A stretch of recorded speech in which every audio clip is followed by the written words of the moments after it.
A man was devouring a woman's face in an abandoned house right before our eyes.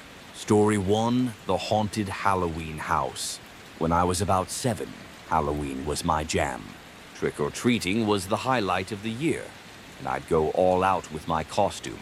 There was this one house in our neighborhood everyone whispered about, supposedly abandoned.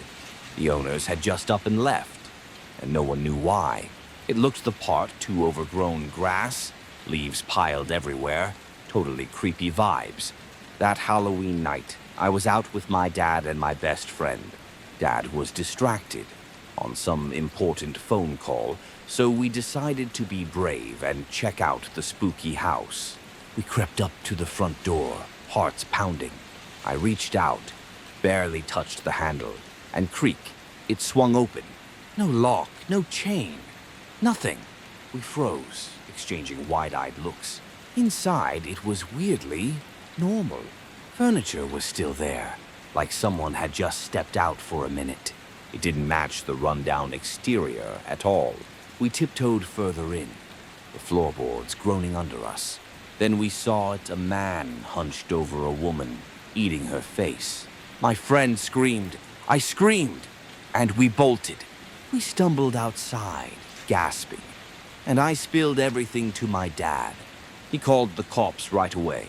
When they showed up, they searched the house top to bottom. The man, gone, but the woman's body was still there, lifeless on the floor. It shook us all. Later, we found out the house wasn't really abandoned. The guy who lived there had spiraled after his wife left him, filed for divorce, and moved out. He stopped leaving the house, stopped buying food, and started luring in anyone who came too close. He'd been eating them. Years later, I still can't shake one question. If he was only eating them, where did he hide the bodies? And why didn't the neighbors ever smell anything off? That house still stands, and I avoid it every Halloween. Story 2, The Creepy Clown at McDonald's drive-thru. A clown with 3 hands was banging on my drive-thru window at midnight. I worked the late shift at a McDonald's drive-thru. And let me tell you, it wasn't glamorous. You're stuck dealing with impatient customers, rude comments, or blaring music from their cars. Some folks even blamed me for messed up orders, like I'm the one cooking. Plus, you're out there in all kinds of weather, freezing cold, pouring rain, you name it. I always thought people could be kinder to us workers. A smile or a quick thanks goes a long way. I was in community college, grinding to save up for my own place. So I saw myself as someone with big dreams, not just another fast food drone. My co-workers, though, not so much. Pony was a high school dropout, always late, barely paying attention. Hero was this 32-year-old slacker who reeked of weed and only worked so his parents wouldn't kick him out. One freezing January night, around 11 p.m. I was at the drive-thru window. It was dead, hardly any customers, mostly just college kids grabbing late-night fries. I was reviewing class notes, trying to stay warm near the fryers. Pony was mopping the floor, glued to his phone, and Hero was probably sneaking a smoke in the walk-in cooler. I stepped away to the bathroom for maybe 5 minutes. When I came back, I passed Pony, still mopping, and headed to the window.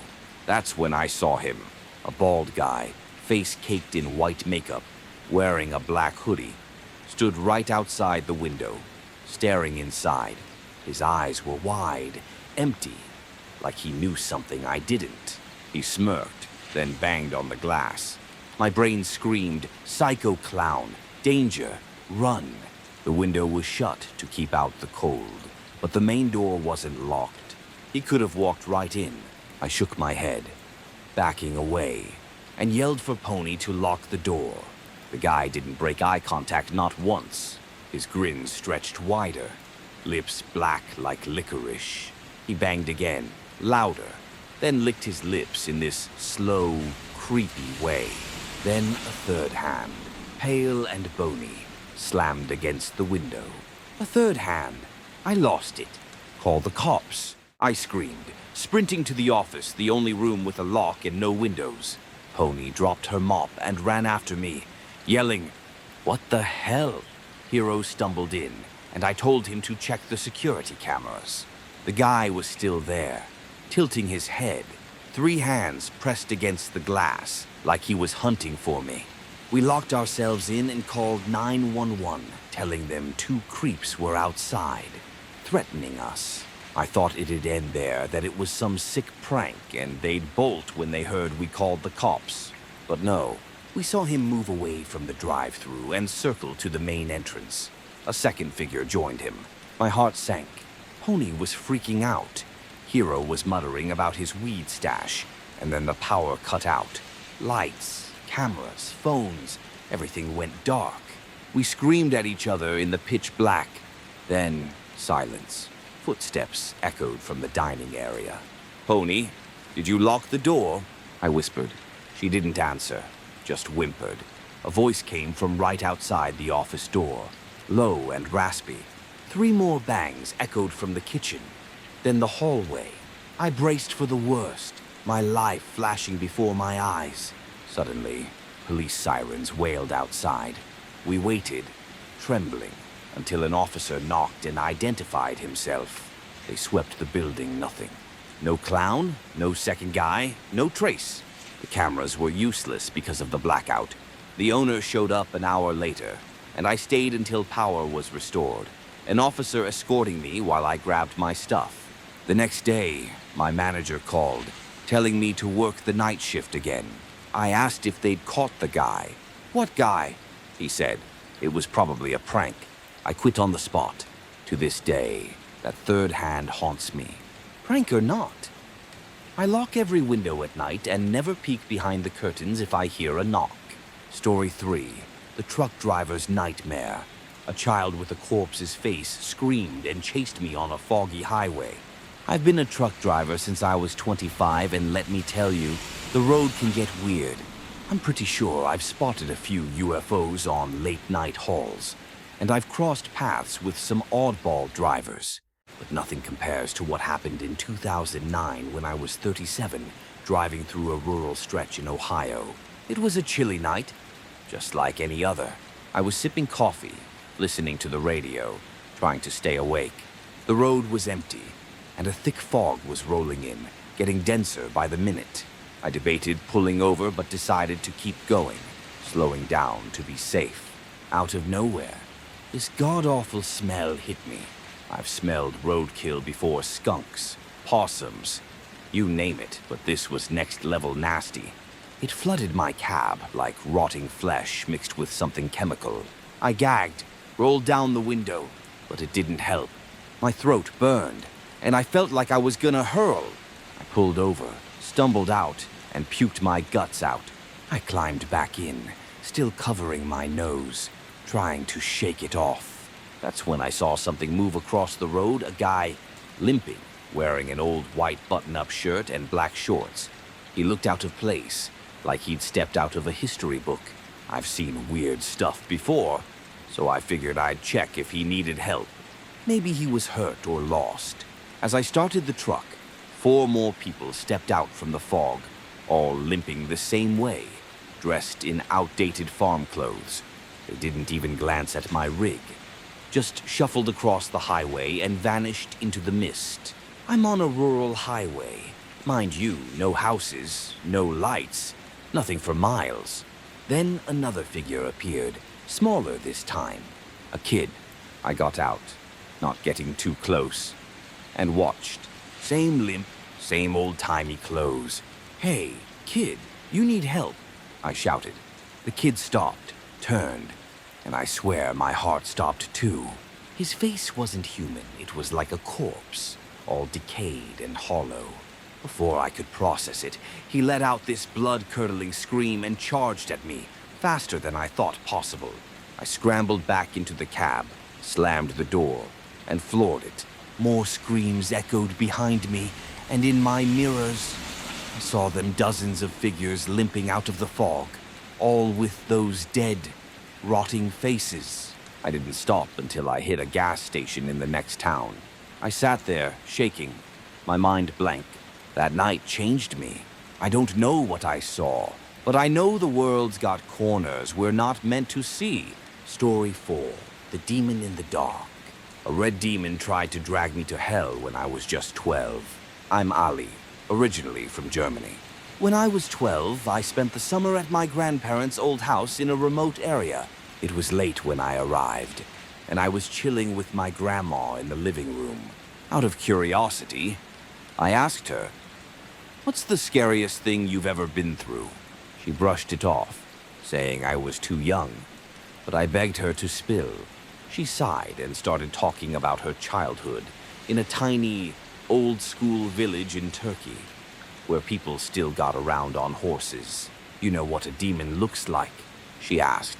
I pictured a red guy with horns and a long tongue, but her description was way creepier. 3-fingered hands, claws sharp enough to slice meat, lurking in dark, heavy places, feeding on souls. I was already spooked. Then she told me about her own run-in. Years back, during a heart attack, she saw a red demon creeping toward her. It growled, "Come with me." She refused, shouting she hadn't sinned. The demon glared, opened its mouth wide, and vanished as she woke up from a 2-year coma. Later, she learned her brother, dying of lung cancer, saw the same red figure. The whole family believed her except me. I was just a kid, skeptical but rattled. That night, after a hot chocolate, I went to bed but couldn't sleep. Her story had me on edge. Around 4 a.m., heard my door creak open. I'd locked it, so that was impossible. I glanced at my clock, 4:61 a.m. Yeah, you heard that right. 4:61. No clock does that? Panic hit. I grabbed my phone, turned on the flashlight, and there it was, the demon from Grandma's story, red, clawed, staring right at me. I screamed, yanking the blanket over my head, but its claws grabbed my arm, slicing deep. My grandpa burst in with a baseball bat, and the thing vanished. He prayed over me the whole way to the hospital. I've still got the scars. That was 6 years ago, and thankfully, I've never seen it again. But I triple-check my locks every night. Stick around for more true horror stories that'll keep you up at night. Story 5. The Clown in the Abandoned Hospital. A psychotic clown trapped us in an abandoned hospital on Halloween night. Halloween was always a blast when I was a kid. Trick-or-treating with my friends Bobby, Jimmy, Cameron, and Sly was the best part. We'd hit every house, fill our bags with candy, then sprawl out on a park bench to trade and munch. One year, after we'd stuffed our faces, Jimmy got this wild look in his eye. "Guys, let's check out that abandoned hospital down the street. I heard there's a creepy clown living inside." We were pumped except Cameron, the only girl in our group. She noped out, too scared, and headed home. The rest of us, we were in. It was around 11 p.m. when we reached the hospital. The place was massive, 20 stories, dark and falling apart.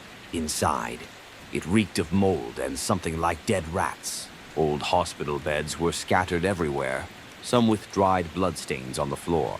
We wandered around, giggling nervously. But then we felt it. Something was following us. Every time we turned, nothing was there. Then a voice echoed, low and growly, "Get out, now." A few minutes later, we heard Sly scream. We spun around, he was gone. Panic set in. The front door slammed shut, locking us in on the 12th floor. Bobby was crying, yelling for Sly. We were terrified, thinking the clown had him.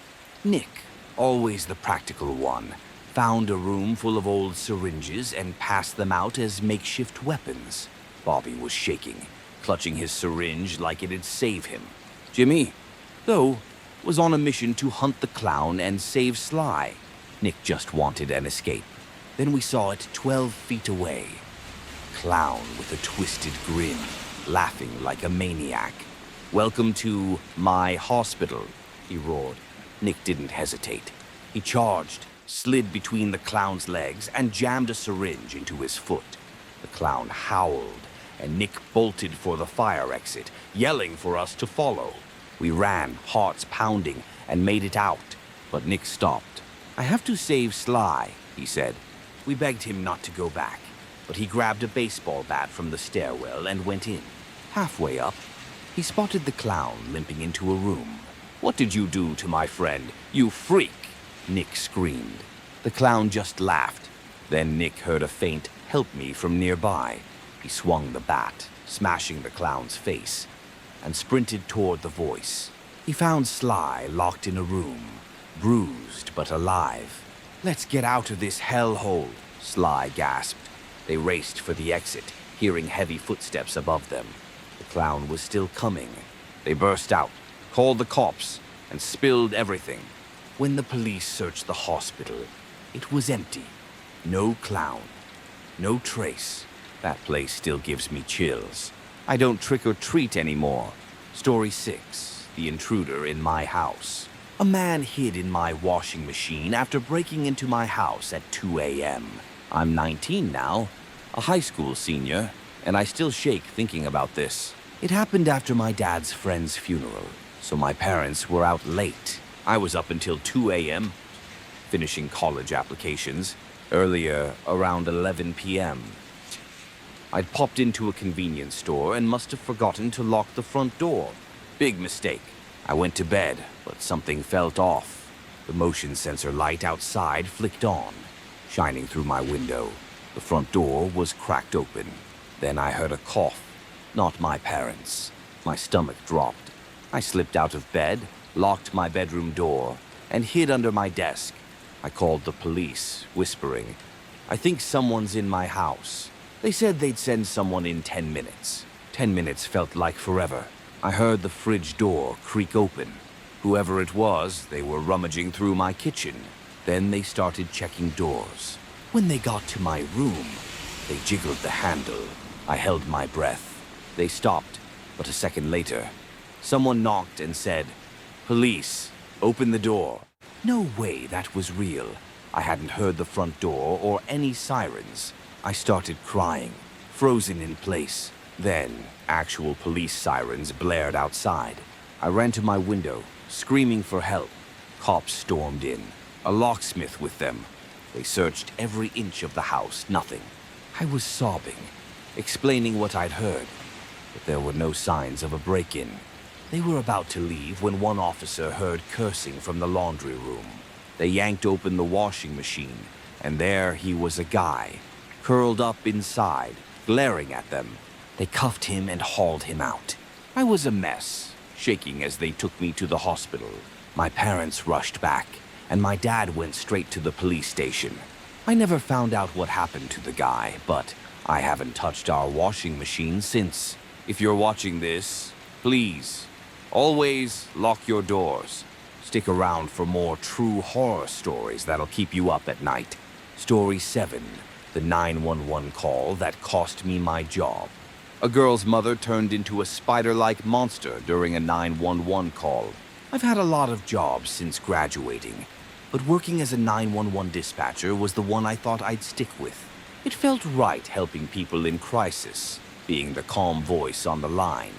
But 4 months in, I got fired because of one call that still haunts me. It was a slow night, one of those shifts where you're sending cops to handle minor stuff like noise complaints. 2 hours left in my 10-hour shift. I got a call from a little girl named Samantha. Here's how it went. 911, what's your emergency? My mom just fell on the floor. Okay. What's your name? Sweetie. Samantha. Can you help? Absolutely. Can you tell me where you are? I don't know. Can you find me? I started tracing the call. I'm working on it. Samantha. What's happening right now? My mom's been acting weird for days. She doesn't sleep. Just walks around the house at night, scratching the walls. I'm scared to leave my room. This morning, I heard her moaning, like a zombie. Right then, I heard a guttural sound through the phone, like something choking. Samantha, what's your mom doing now? She's on the floor, not moving. I don't know if she's breathing. I'm too scared to check. Don't worry, police are on their way. Stay on the line, okay. Suddenly, she gasped. Something's happening. What's going on? She's shaking. Her eyes are blinking like crazy. Then I heard it a hissing noise, followed by tearing sounds like flesh being ripped. Samantha was sobbing. Someone's coming closer. I'm so scared. Where are those sounds coming from? From my mom. She's crawling on the floor like a giant black spider. Her eyes are huge, and she's hissing, with foam coming out of her mouth. Does she see you? I don't think so. I'm hiding in the closet. Are the police close? They're almost there. Hang on. The moaning got louder. Samantha whispered. She's coming this way. I think she knows I'm here. She's looking right at me. Help me, please. She's gonna kill me. Samantha, stay calm. What's she doing? Her legs are all twisted, but her body's normal. Her head's turned backward, like a doll's. She's shaking, moving like a robot. She's smiling at me. I was freaking out, but kept my voice steady. The police are outside. Can you get to the door? I think I can run. Wait. She's saying something. Come with me, Samantha. You'll be like me. No, Mom, stop. I don't want that. A piercing scream cut through the line. Then silence. The call dropped. Police got to the house minutes later, but it was empty. No, Samantha. No mama. The place looked abandoned, lights dead. No furniture, just a rotting dog corpse in the living room, crawling with bugs. No sign of anyone living there. The next day, I took the morning off to visit the address. The call had me rattled. My coworkers swore I'd traced it wrong, but I knew I hadn't. The system doesn't mess up like that. I think about Samantha every day, praying she's okay. But deep down, I know something or someone pretended to be her mom. What it did to her, I'll never know. That scream still echoes in my head. Story 8. The VHS tape of nightmares. I found a VHS tape in my car showing a family tortured in a blood-soaked room. This happened 4 years ago, right before a brutal winter hit. My wife and I were prepping for snowstorms, stocking up on food and supplies. Money was tight, we couldn't afford a car, and my job barely covered rent. My wife stayed home with our 2-month-old, so I was grinding to save for a vehicle. After months of pinching pennies, I finally had enough. I came home, grinning, and told my wife the good news. The next day, we hit a local car lot. They had 2 beat-up cars. Nothing fancy, but cheap. We picked one, a 1984 model with a clunky engine but decent handling. I paid, got the keys, and drove it home, feeling like we'd won the lottery. 6 months later, I was cleaning out the car and found something odd under the back seat. I grabbed a flashlight and spotted a black case. After some tugging, I pulled out an old VHS tape labeled Happy Memories. It looked as old as the car. I figured the previous owner left it behind. Maybe home videos of their kids. Part of me didn't want to pry, but curiosity won. I dug out my old VHS player from high school, dusted it off, and popped the tape in. The first scenes were normal. A family at Christmas, opening gifts, smiling. Then the parents started arguing. The kids were crying, and the fight got heated. I couldn't make out what they were saying. The screen cut to black. When it came back, my stomach churned. The camera was in a dark room.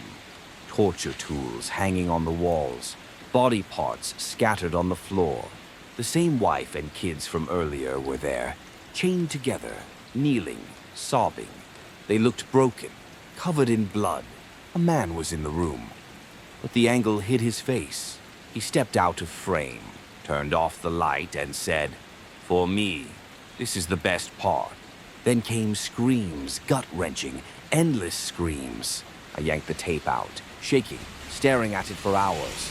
Those images mangled limbs, the wife's terrified face. The kids' cries burned into my brain. I called the police and handed over the tape.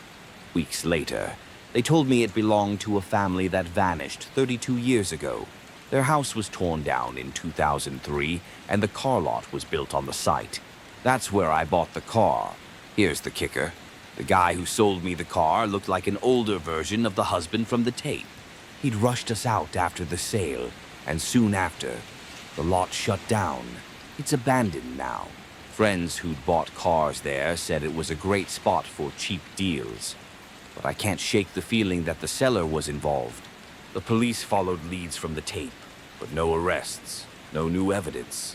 That man might still be out there. Every time I drive past that lot, I feel sick. Stick around for more true horror stories that'll keep you up at night. Story 9, The Bloody Roommate Mystery. My best friend's body was stuck to his blanket, covered in blood, with claw marks all over the walls. My buddy and I were tight, both in college, always hanging out at bars or grabbing food together. He'd been living in a dorm until he got into a fight with his roommate. Those two hated each other's guts. He moved out fast, found a cheap apartment near campus with easy transit access. He thought he'd scored a steal. I was a bit skeptical about the price, but figured it'd be fine. For a year, everything seemed great. Then, one day, he stopped showing up. No texts, no calls, not in class, not at our usual spots. At first, I brushed it off. Maybe he went home to visit family. But after 5 days, I got worried. I went to his place and knocked. No answer. I called his name, pounded on the door. Nothing. Just as I turned to leave, I tried the handle. It was unlocked. I stepped inside and froze. The air felt wrong, heavy. My skin prickled as I saw the walls covered in blood, with deep claw marks scratched into them, all at eye level. It looked like someone had painted the room red. Then I saw a figure on the bed, wrapped in a blanket. "Yo, you okay?" "You're freaking me out," I said, creeping closer. I grabbed the blanket, but it wouldn't budge, like it was glued down. I yanked harder, and it came free with a wet, squelching sound. My friend's body hit the floor, drenched in blood. His eyes were wide open, frozen in terror, like he'd seen something awful right before he died. The blood had fused him to the blanket. I screamed and called the cops. They questioned me hard since I found the body, but the autopsy cleared me. Cause of death, severe blood loss. No cuts, no stab wounds, just his fingers, completely mangled, like he'd clawed at something for hours. The blood and scratches on the walls, all his. They said he lost half his body's blood from smashing and scraping his hands against the wall. The cops' theory was that he saw something or someone in the room, panicked, and tried to escape, but the door was locked, so he clawed at the walls, thinking they were the exit. He hid under the blanket, but bled out. What could he have seen to drive him to that? I still don't know, and the thought of it keeps me up at night. Story 10, The Man in My Closet. A knife-wielding lunatic was laughing inside my closet while I slept. When I was 10, my bedroom was my sanctuary TV, computer, cozy bed, and a big closet for all my stuff. One night, I was fast asleep when a noise from the closet jolted me awake. It was faint, like something shifting. I ignored it, too tired, and tried to go back to sleep. The next morning, I got ready for school, grabbing clothes and books. As I glanced out my window, I saw a tall man in a black hoodie standing outside, staring at me. "Who's there?" I yelled. He bolted. It was dark, around 5 a.m., and I couldn't see his face under the hood. I shook it off and went to school. Later that day, I was on the phone, talking about a group project, when I heard a loud bang on my window. It was him again, same hoodie, but this time I saw his face over 40 wrinkled skin. Dark eyes. He grinned, all teeth, and said, "Come outside, kid. I got candy." No way was I falling for that. His smile was pure menace. I froze as he ran to the front door.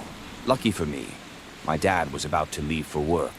He opened the door, saw the guy, and roared, "Get out of here or I'm calling the cops." I ran to Dad, spilling everything about the creep at my window. Dad called the police, promising to install security cameras. I was shaken but thought it was over. That night, I was half asleep when I heard it. Laughter, low and unhinged, coming from my closet. Then a scraping sound, like a knife on wood. My heart raced. I lay still, eyes shut, praying it'd stop. After a minute, I couldn't take it. I screamed, bolted to my parents' room, and locked the door. "There's someone in my closet," I sobbed. Mom called 911. Then we heard him, right outside their door. "Come out, kid. I won't let your parents see me stab you." His voice was calm, like he meant it. I clung to my parents, trembling. 2 minutes later, police sirens wailed. "Police, drop the weapon," they shouted. We stayed put until they cleared the house. They caught him a mental patient who'd escaped an asylum after killing a guard. He'd been hiding in my closet, knife in hand. My parents put cameras everywhere after that. I'm lucky he was far from my bed, but I still wonder how he got in. Did someone leave the front door unlocked? Or did he climb through my window? I check my closet every night now. Stick around for more true horror stories that'll keep you up at night. Story 11, The Shadow That Haunted My Sleep. A ghostly woman in black tried to possess me during a terrifying sleep paralysis episode. My name's Duyen, and I've dealt with sleep paralysis since I was 12. It's not just a medical thing for me, it's straight up horrifying. The first time it happened, I was staying at my aunt's house for a summer week with my cousins. We were all around the same age, so it was a blast. One night, after everyone else was asleep, I was up late playing games on my cousin's computer. I crawled into bed around 11 p.m. and passed out. Then, I woke up, or thought I did. I couldn't move a muscle, not even my fingers. My eyes darted around. My cousins were all sleeping soundly. Panic set in as I tried to force my body to budge. Finally, I snapped out of it, bolted to my aunt's room, and bawled my eyes out. She hugged me, let me sleep in her bed, and calmed me down. The next day, I looked it up. Sleep paralysis. Common, normal, no big deal. Or so I thought. It kept happening weeks, months, years. I got used to it, stopped being scared. But then, when I was older, things took a dark turn. My parents were working abroad, so I lived with my younger brother and cousin. One afternoon, I skipped my grandma's birthday party because I was exhausted from gaming all night. I told them I'd join later and crashed in bed. Sleep paralysis hit again. Annoying, but whatever, I needed rest. Except this time, something was different. In the corner of my room, I saw a woman in a black dress. Her face was hidden, either by a veil or long hair, and she was blurry, like a smudged photo. She just stood there, staring. My heart raced. "What the hell is this?" She seemed to smile, then lunged at me, grabbing my arm like she was trying to crawl inside me. I fought with everything I had, thrashing in my mind since my body wouldn't move. I couldn't scream.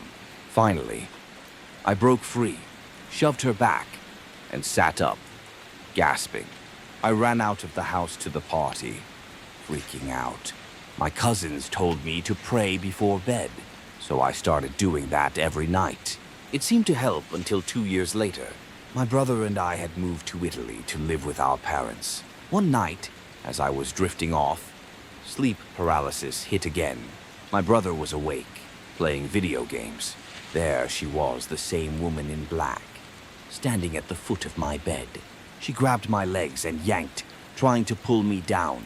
I wanted to scream for my brother, but no sound came out. He glanced over, saw me twitching, and laughed, thinking I was dreaming or sleepwalking. I kept fighting until I snapped out of it, but this time, she didn't vanish. She stood there, clear as day, and my brother didn't see her. I pointed, yelling, "She's right there." He looked confused, said nothing was there. Slowly, she faded. I told my mom, but she brushed it off, saying I needed to go to church more. The last time was in 2017. I was paralyzed again, and she was back, closer than ever. Her face was still a dark void. She leaned in and whispered, "I'll give you anything, fame. Money if you let me in." I screamed, "No! Get out!" and woke up. That was the last I saw of her. It's 2019 now, and I'm 22. Sleep paralysis doesn't scare me anymore. But that woman, she's burned into my brain. I still pray every night. Stick around for more true horror stories that'll keep you up at night.